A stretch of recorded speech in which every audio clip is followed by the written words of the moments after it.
মহান আল্লাহ সুবহানাহু ওয়া তাআলার ঘর কাবা শরীফ যেখানে আমরা সিজদা দিই, সেটা প্রথমবার দেখার যে অনুভূতি, এটা কোনো ভাষায় প্রকাশ করা সম্ভব না। আর আমাদের এই উমরায় আমি সেই অনুভূতিটাই ফিল করেছি। পুরো উমরা সফরে সবচেয়ে স্পিরিচুয়াল অনুভূতি ছিল এটা আমার।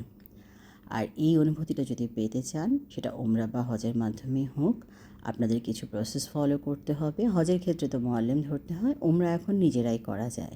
আমরা নিজেরাই করেছি। আজকে সেটারই কিছু টিপস আপনাদের সাথে শেয়ার করব, যেটা আমরা ঢাকা, জেদ্দা, মক্কা পর্যন্ত যাওয়ার সফরটা আজকে আপনাদের সাথে ডিটেলে বলবো। আমরা যেদিন গেছি সেদিন বেশ বৃষ্টি শুরু হয়েছিল, এরপর তো ঢাকা শহর ডুবেই গেছে আমরা যখন ওখানে ছিলাম। যাই হোক, বৃষ্টি এবং বৃষ্টিপাতের কারণে বেশ জ্যামও ছিল। রাস্তায় বেশ দেরি হওয়াতে আমরা একটু দেরিতে পৌঁছেছি। আমাদের টিকিট ছিল বিমান বাংলাদেশ এয়ারলাইন্সের।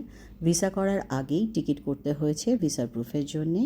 আমাদের টিকিট পড়েছে পার পার্সন ৯৯,০০০ টাকা করে, আর ভিসায় খরচ গেছে ২২,৫০০ করে প্রতি পার্সনের জন্যে। এটা আমরা আমাদের এক বন্ধুর ট্যুরিজম এজেন্সি আছে সেখান থেকে করেছি। সে আমাদেরকে খুবই হেল্প করেছে। এবং এখানে একটা কথা বলে রাখি, ইমিগ্রেশনের আগে আমাদের প্রত্যেকের ইন্ডিভিজুয়ালি ভিসা চেক হয়েছে। তখন আমি কিউরিওসিটি বশত ইমিগ্রেশন অফিসারকে জিজ্ঞেস করেছি যে ভিসাগুলো কেন চেক করছেন। তারা উত্তর দিল যে আমাদের এখানে প্রচুর এজেন্সিস বা মুআল্লিম আছে যারা ভুয়া ভিসা দিয়ে পাঠিয়ে দেয়, এবং ওরা ওখানে গিয়ে আমাদের আবার ডিপোর্ট হয়।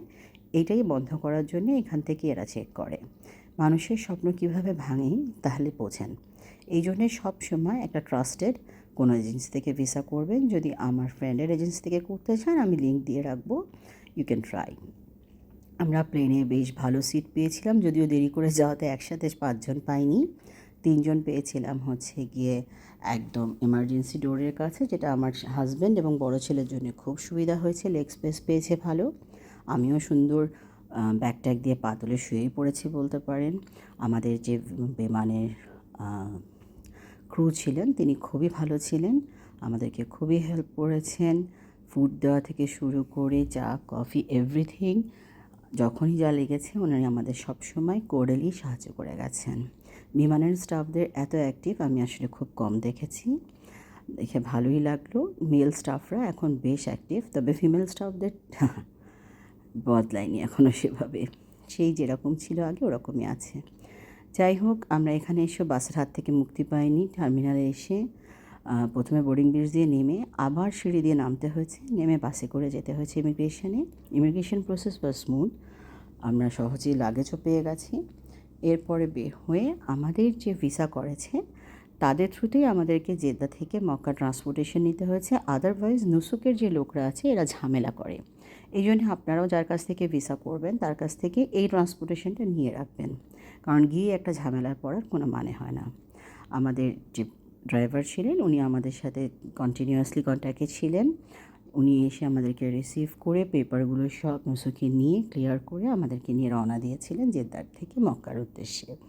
এই সফরটা ছিল প্রায় ৪৫ মিনিটে, এবং এই ট্রাভেলটার জন্য আমরা বাংলাদেশে ১৮,০০০ টাকার মতো পে করে গেছি। এর মধ্যে আপনারা দেখেছেন যে আমরা এসসিবি লাউঞ্জে বসে ডিনারটাও করে নিয়েছিলাম। এটার জন্য আপনাদের এসসিবির কার্ড থাকতে হবে, বা বিভিন্ন ব্যাংকের কার্ড থাকলে আমাদের এয়ারপোর্টে ফ্রিতে এই লাউঞ্জগুলো আপনারা ব্যবহার করতে পারবেন। এদিন আমাদের হোটেলটা হারাম শরীফ থেকে একটু দূরে ছিল, কারণ আমরা গিয়ে পৌঁছেছি রাত ২টোর পরে। সো মনে হয়েছে হারাম শরীফের কাছে অত্যাধিক পেমেন্ট করে এই দিন না থাকাই ভালো। আমরা দুদিন এই হোটেলে ছিলাম, এরপরে হোটেল চেঞ্জ করেছি। সেগুলোর ভিডিও আমরা আস্তে আস্তে আপনাদের সাথে শেয়ার করব। So stay tune, thanks.